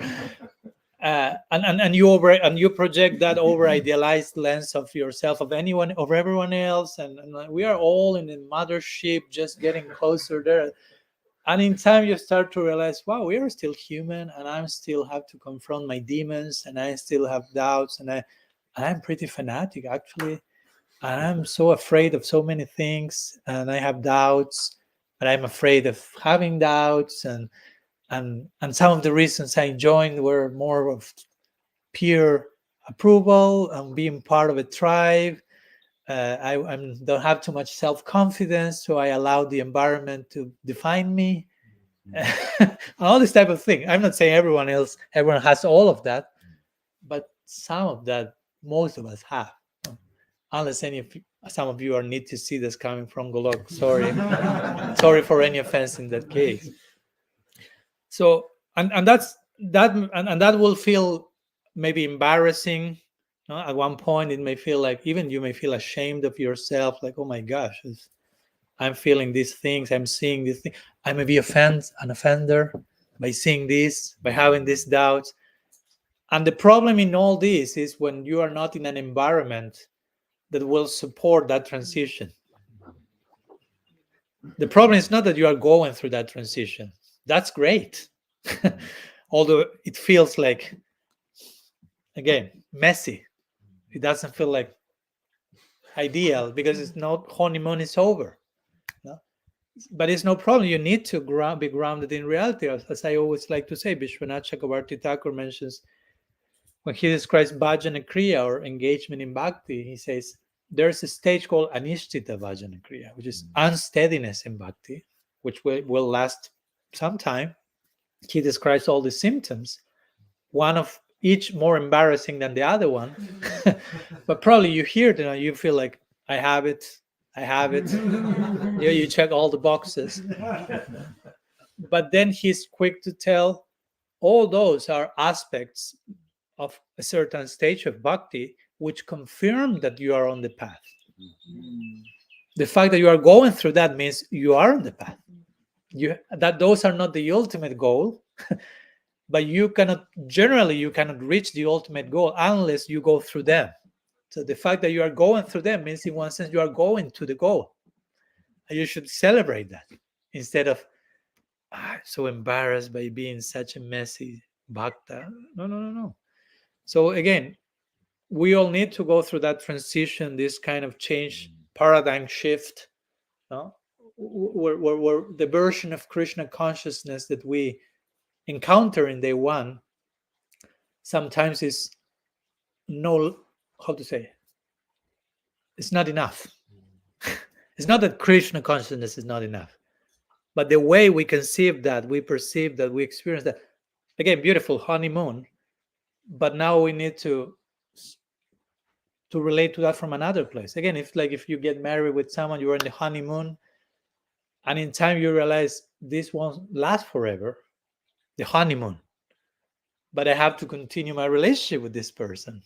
So we have to speak more in terms now of sacrifice and responsibility, all these words that were not part of the honeymoon. You know? But that's reality. No? Sacrifice, commitment, responsibility, tolerance, respect, patience. Oh my gosh, tapasya.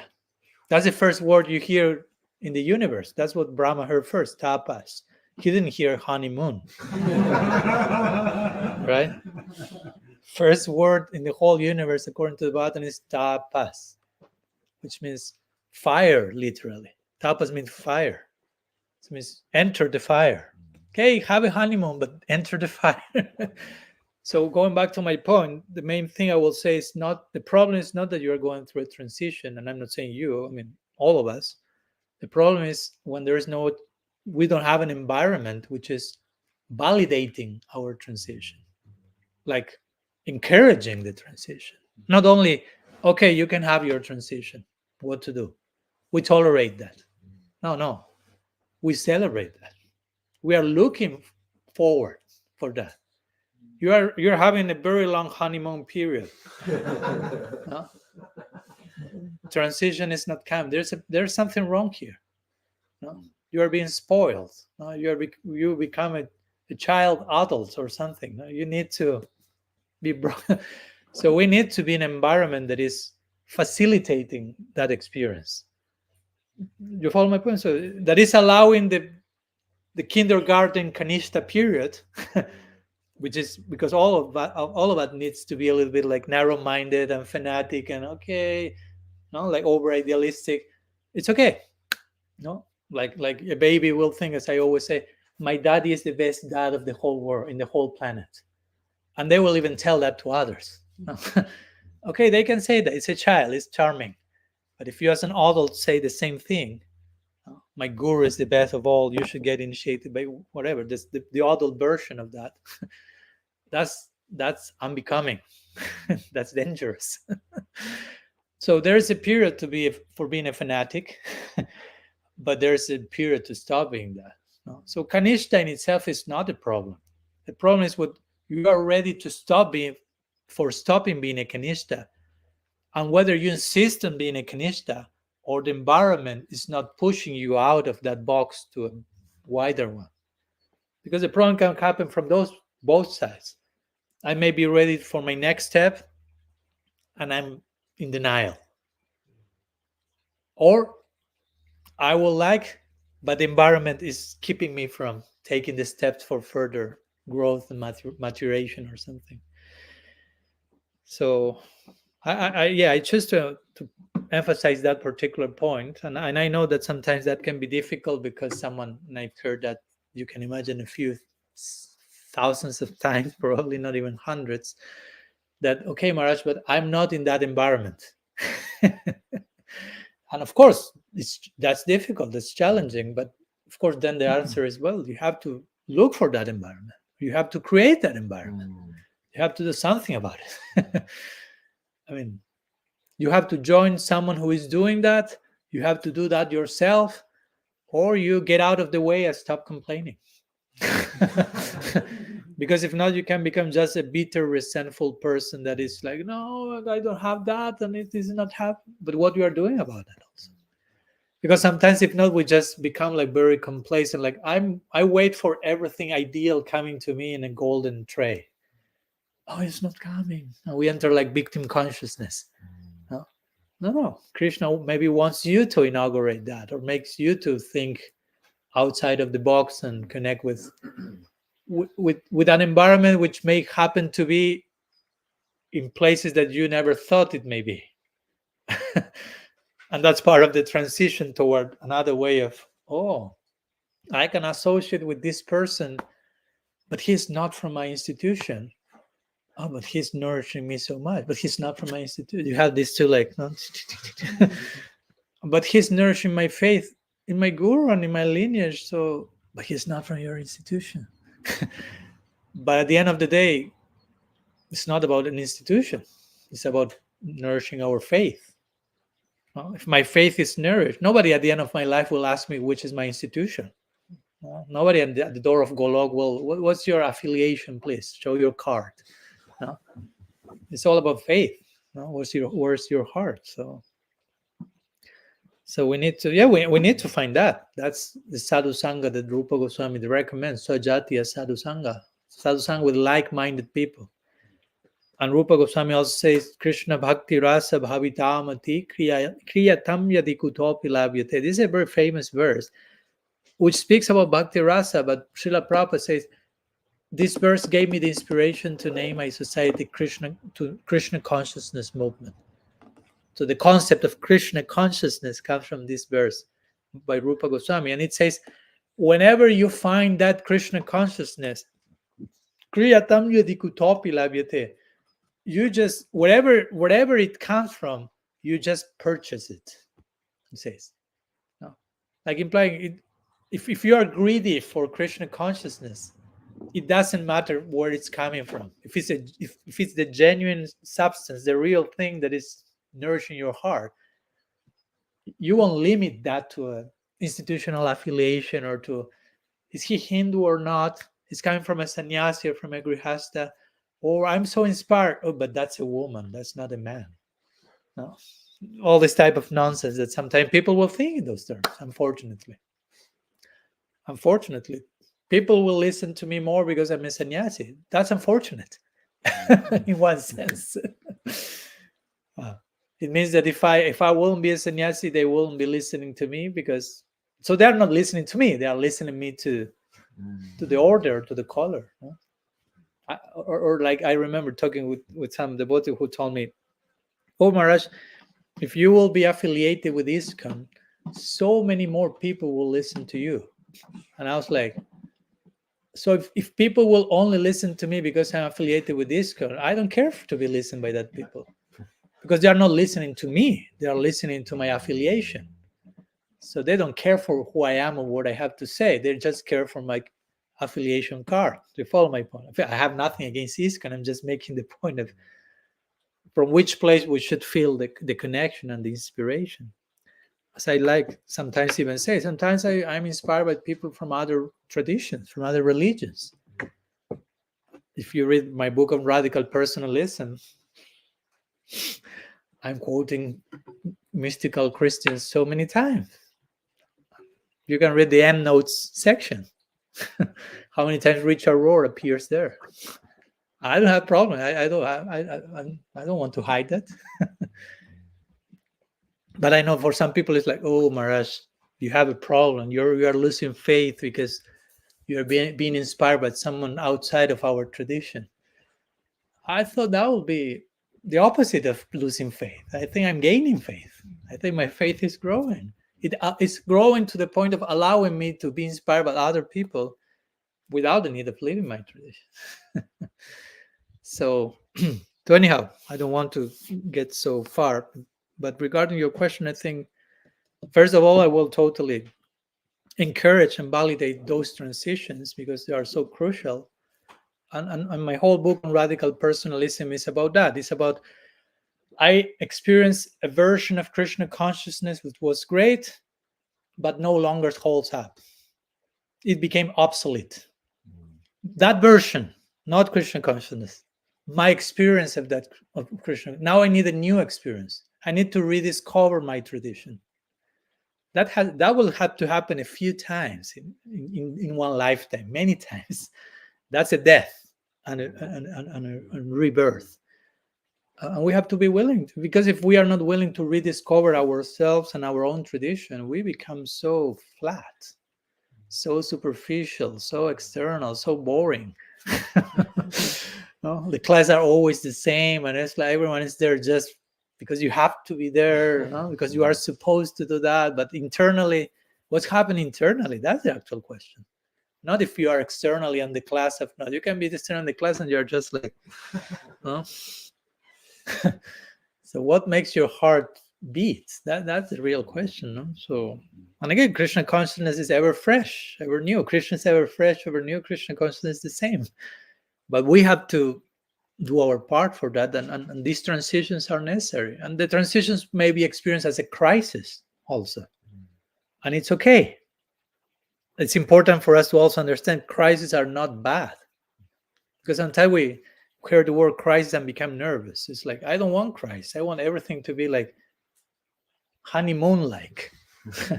But life is not honeymoon. Again, life has problems. Life has, I hope all of you have gone through some problem in your life. If not, let me know. I will create you immediately some. So that's life also, and you have to deal with that. You have to integrate. There will be pain. There will be suffering. It's okay.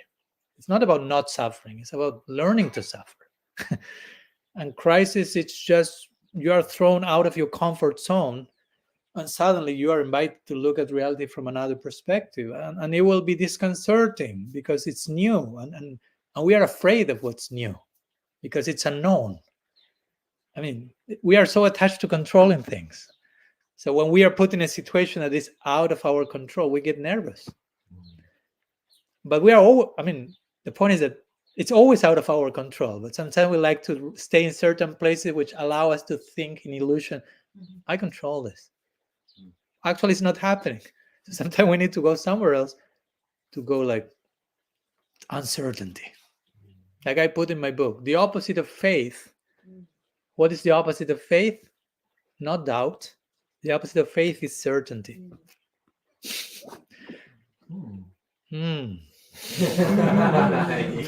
Great. I was waiting to hear. The opposite of faith is certainty. Faith has to do with dealing with mystery, dealing with what I cannot control, being patient with those things that are beyond my comfort zone. That's faith. That's a journey into the unknown. Certainty has nothing to do with that. Certainty, I want everything to be in the same place, predictable, under my control. That's not faith. No. That's you trying to be Krishna. Ishvara, supreme controller. Faith is I jump into the ocean of the unknown and I trust while that's going on. That's not easy. So again, we need a Sangha also that support those moments, because you are going through something that is totally uncertain. I've gone through a few of those oceans. And okay, this is for my best, Krishna is there, but sometimes the experience can be so overwhelming that we run like neurotically back to the comfort zone, back to the secure place. Okay, everything. No? And of course, we need some certainty. I'm not against certainty, but also we need to balance certainty with uncertainty. Because if we become too attached that everything has to be in order, in place, that's the beginning of a dictatorship. Dictatorship is everything in order, everything in place, control, predictability. Well, Krishna is not that predictable, I can tell you. Krishna is the supreme unpredictable. So if you want to relate to someone that will be playing the flute today here, tomorrow there, you better are accustomed to follow his call. Huh? It's not like, Krishna, come on, play the flute in one place every single day. Be more predictable. That's not Krishna, sorry. You will kick out from Golok. That doesn't happen, of course. It's a way of saying. That's another topic, but that doesn't happen. But Krishna is unpredictable. Rupa Goswami says, Hari Bhagati Prem Nashra Bhav Kutilava, but love moves like a snake in a crooked way, which means it's not in a straight line. It's in zigzag. It means you cannot anticipate the movement of love. So there's uncertainty. There's unpredictability. And we are here, we are not there in Golok, but we are here trained for that. So we need uncertainty. We need support from seniors, from elders, from peers that come to us and tell, it's okay to go through that. No? Don't get neurotic trying to go back to normal. No? You need this experience. Uncertainty is okay. Crises are part of life. We need validation from the environment, because if we don't have any validation, then actually we will think to have a crisis means I'm wrong. Uncertainty means lack of faith. And you just pick the whip and begin your festival of self-hatred many times. I've seen so many devotees go neurotic like that. Like, I'm wrong. I must doing some offense. Because if not, I shouldn't be experiencing this. And probably it's Krishna's mercy on you, throwing you in that particular beautiful crisis, but you don't have the capacity of reading that crisis as such, and you don't have an environment that helps you to read the crisis as such, and you choose to go neurotic and chastise yourself and become dysfunctional. And in some cases, you even leave the practice altogether. Just because there was no proper accompanying to understand that particular chapter. And if you multiply many of those chapters understood in the wrong way, you follow my point. So again, going back to that idea, it's so important to normalize this type of experiences, this type of conversations, instead of that's Maya, that's wrong, this shouldn't be happening. No, we want just the ideal Hare Krishna picture. No, I remember once. I can understand. I remember when I was young, when I joined the boats, like 25 years ago, and they made some promotion clips with the devotees, and I can understand. You try to, like, when you are in publicity, everything is like in the best smile, the nicest devotees, better face, but at the same time, that's not real. No, there's place for that. We will sing, we will celebrate. I'm not saying that's not there, but that's not the whole equation. No, there will be crisis. So we need to present that also, because if not, we are selling an unrealistic idea of life, of reality. And of course, some people may be attracted to that, but we will be just attracting people who are evasive, who want to join us, so they don't have to face that stuff that they have to suffer. So instead, I'm more of, let's make a realistic presentation of Krishna consciousness, which includes suffering, pain, crisis, all this stuff we are talking, but addresses it with some wisdom and knowledge. We are not deniers of things. We don't want to reject anything. Krishna consciousness is not about rejecting. It's about accepting everything from the proper perspective. That's Yukta Vairagya. So anyhow, I can go on. I told you 4 hours, but it may be too much. But yeah, I will totally encourage. And that, again, that may take time. We won't find easy answers sometimes. And that's also part of life. Again, don't get addicted to easy answers to everything. Sometimes we need to just coexist with uncertainty for some time. And I don't know what's going on. And it's okay not to know. It's humbling. No? And you have to work on your faith and patience. I don't know, but I trust. I don't need to know everything immediately. Sometimes we need, as I mentioned in my Radical Personalism book, sometimes we want answers to our questions. Sometimes we don't like questions. We want answers. But sometimes a good teacher will reply your question with another question. I will throw you, go there with that question for a few weeks, and we'll talk later. And you don't have answers. You have more questions now. But that's what we may need. It's not just closure, but disclosure. No, it's not just, okay, this is the answer to your question. Closure. Next question. Oh, maybe I will answer with another question, and it will create further doubts. Not doubts in questioning the nature of the process, but doubts about how we are thinking and approaching things. And it's healthy to be in those places. It's humbling, again. It's humbling to not be so sure about yourself in an absolute way. If you are too sure about you understood everything perfectly, you can become a dangerous person. It reminds me, just quickly, I share a quite a real gem I heard from the devotee, that the conviction of our certainty can erode our humanity. So just tying what you're saying is sometimes where we come out into the world very strong, with strong certainty in a kind of evangelical way, we can really lose touch with our humanity. Yeah, and that's another big theme of Radical Personalism: humanity. we have to keep our humanity in place, because many times we compromise our humanity in the name of being transcendental or strong faith, however we understand it. We become inhuman, inhumanly transcendental. It's like, what? No, especially we want to serve Krishna in the Nara Lila, in the human-like pastimes. There is humanity there. So if I have a completely dysfunctional humanity, I won't be admitted there. You first put your humanity in place, boy, and then we can talk about it. So yeah, there are so many ways in which we can like sabotage our humanity, and that should not happen. We have to be humans, and we have to spiritualize our humanity, not sacrifice it. That's more difficult. Because being human means allowing certain emotions, certain experiences, certain the brokenness of humanity, of the human condition, the frailty of being human. Again, that's many times we feel ashamed of that, because we have the wrong paradigm to begin with. That's wrong, that's bad, I shouldn't feel that, I should be perfect, I should be transcendent. And it becomes a guilt trip sometimes. Spiritual life becomes a guilt trip. Just, I'm not good enough yet, I'm never good enough.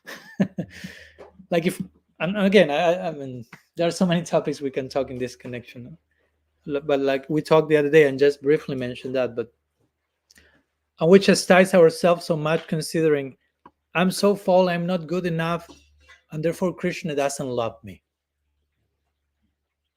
So far Krishna doesn't love me because I'm such a mess. So I have to work so much so someday Krishna likes me. And that's there's nothing farther from the truth than that. Krishna already has unconditional love for every one of us. But many times we forget that, and we just become neurotic about I'm not good enough, and I'm a mess, and I have to be a pure devotee, and I'm not there, and unless I reach there, Krishna has nothing to do with me. And we conceive that type of idea of God, which is completely dysfunctional, and that affects how we do everything else, how we see everything else. So we have to be very careful, which is the lenses we are putting to see reality, to see Krishna, to see the world, because we can live in our own science fiction planet, while externally I have my tail like Hare Krishna, but from the wrong place. So inhuman, again, it's inhuman. So yeah. No, thank you for your question. Yeah. So almost 2 hours. Something else? I mean, we'll have other meetings, but maybe, I don't know, some of you may something urgent that cannot wait for the next lecture in a few hours. Trivikram Prabhu has some question or commentary or something you may like to share. It may not be a question, whatever. Just a small, I mean, there's so many things you said that totally resonate with me, and I guess my personal dilemma is dealing with a lifetime of feeling scrutinized in a filtered way by certain environmental situation that puts me in a fear dynamic, and immediately that fear's there, you can't articulate, you can't even think practically. It trips you up, so it's very difficult to express. But still, having said that, I'd like to just bring down to a simple point that you were talking about the laziness, the symptom of being a Kali-Yuga, as most of us are, is that laziness and that inability to make the effort, and sometimes a product of making an effort's just going to be opposed by the environment, typically institutional paradigms. So then the culture of the Yuga Dharma is, as I understood, the Yuga Dharma is there for such misguided people.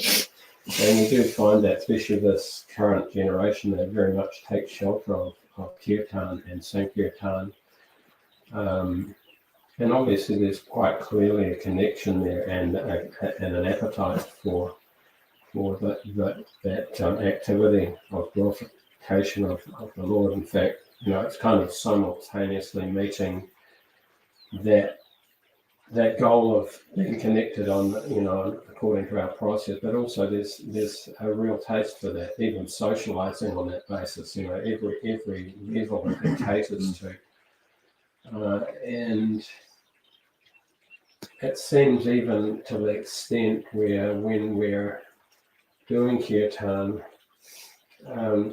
because of the volcanic connection, that bija seems to expand so much realization that comes and puts the perspective on what this is all about. Can you just make a reference to the Yuga Dharma? And obviously it doesn't legitimize being lazy, but at the same time it's a provision, you might say, to be able to make some headway in a difficult environment that this world is currently in so many ways. There's so many things I could say, but the brain is, I'm trying to deal with how the cogs are slipping inside my brain. So, can you say a little something about that? You already said a little something, so thank you for that.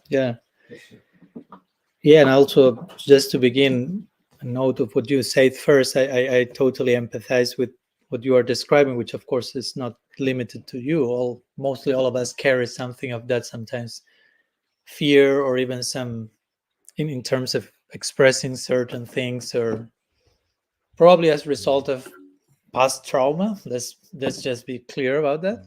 And past trauma, not necessarily childhood trauma, but probably in our Gaudiya childhood, we have our trauma, right? And not to blame anyone, no, because I'm not also a person like, okay, now when we started, this happened, and because of that person, I went through.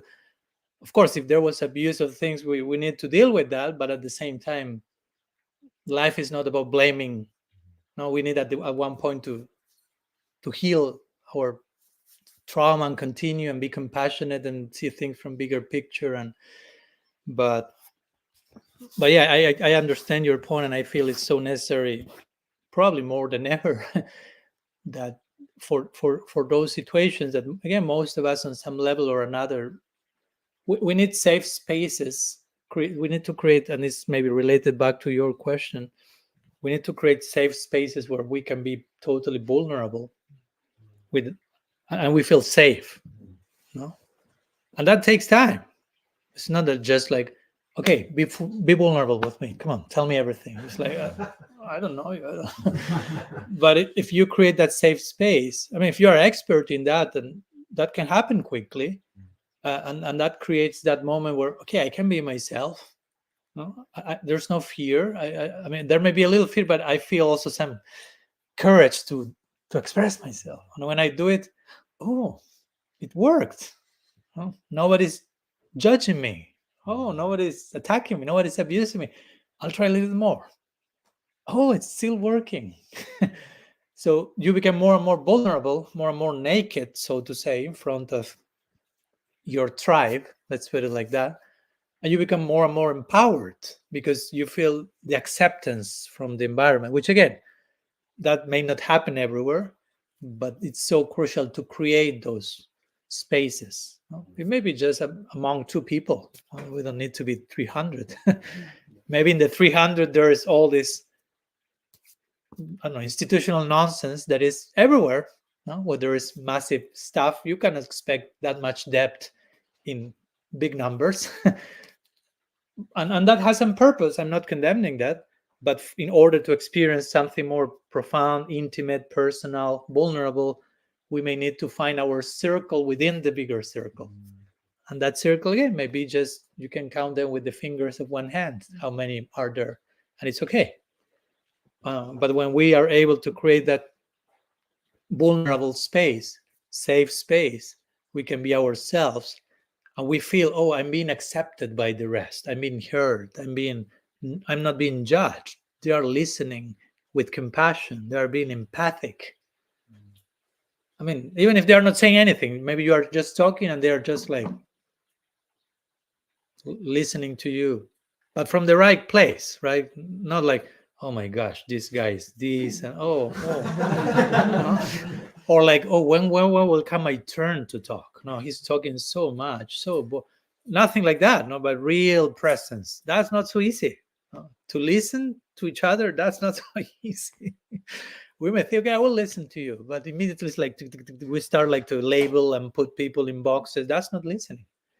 No? So when we are proficient in that, or we work with each other as a team to create that, I mean, that's another form of Sankirtan for me, in the sense of collective teamwork, because Sankirtan is teamwork.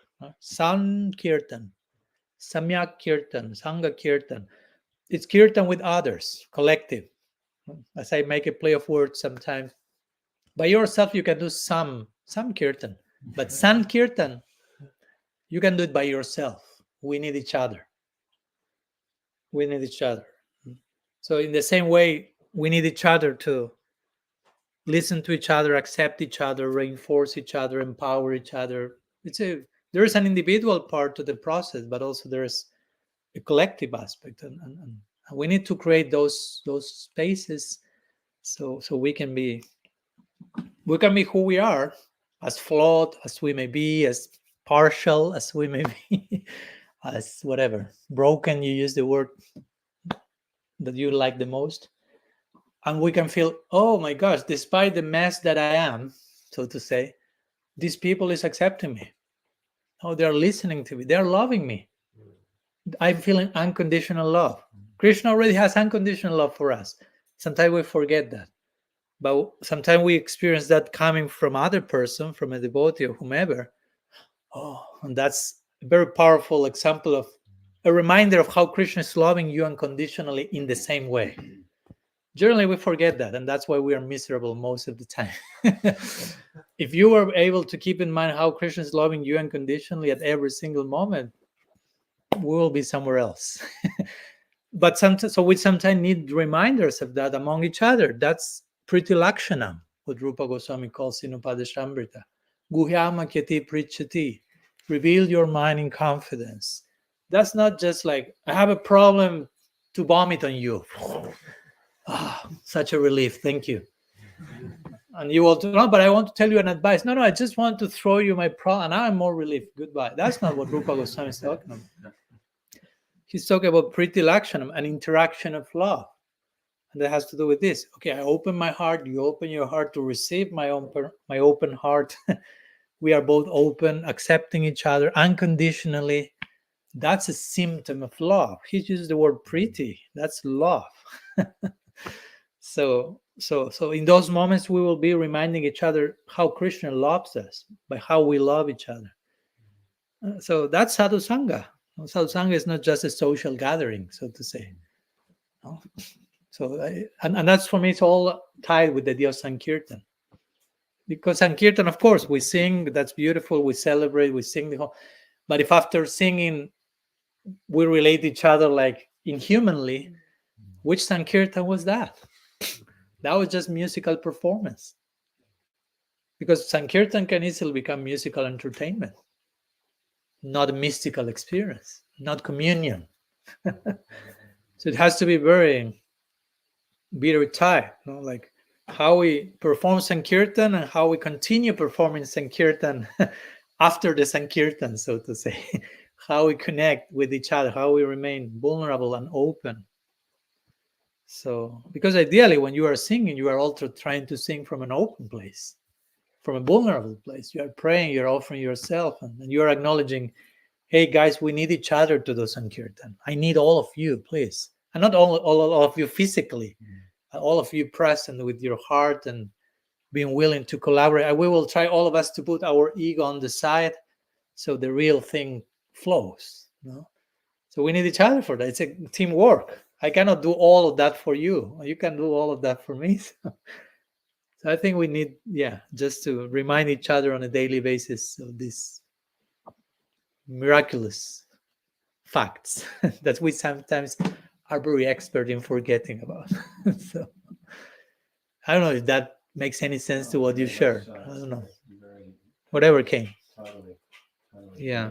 Yeah. No, thank you so much. No, thank you so much. And so thanks so much. I think we are almost 2 hours, if it's okay with you, because in a few hours we have another meeting.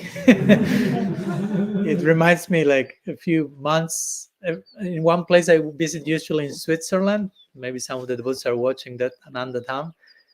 And that has become famous because I generally do 2 classes per day. But the problem is the classes last for like for 3-4 hours. So I'm finishing one class and it's like, okay, we will stop here because we have another class in 5 minutes. So it's like, how much is the second class? No, it's just like, give me a break to go to the toilet and let's continue. But it's also beautiful because it gives us a glimpse of Kirtaniya Sadahari, like it perpetually, eternally, we can be engaged in that. I mean, if we properly connect, we can be continue talking, and maybe it's like already 3 hours passed, or already Kirtan for, wow, eternity has passed, something like that. So that's the idea, that we have a glimpse here of how we want to live our lives for eternity, because we are already doing what we want to do for eternity. Don't forget about that. We are devotees, we are practicing bhakti, and that's what we don't want to do for eternity, to practice bhakti. We are chanting here because we want to chant there. So we must get these glimpses of, okay, I could be doing this forever in a way that we like it, again, because if you don't like it and I have to do that forever, it's like, my gosh, that's hell. So we have to get a taste for bhakti in such a way that we are okay doing that forever. If your practice of bhakti is not tasteful enough that you are okay in continuing doing that forever, then you have to do some adjustment. Because if not, you are not going there forever. You are going somewhere else. So. But I think we had a nice glimpse today. So thank you so much for that. I will stop here and continue in a few hours. Sri Man Mahaprabhu ki jai, Sri Gaur Nityananda ki jai, Sri Harinam Sankirtan ki jai, Srila Jiva Goswami Prabhupada Tirobhava Mahotsava Titi ki jai, Sadhu Sangha ki jai, Gaur Premananda Hari Bol, Vancha Kalpatarubhyascha Kripa Sindhubhyaiva cha Patitanam Pavanebhyo Vaishnavebhyo Namo, Ananta Koti Vaishnava Vrinda ki jai, Gaur Hari Bol.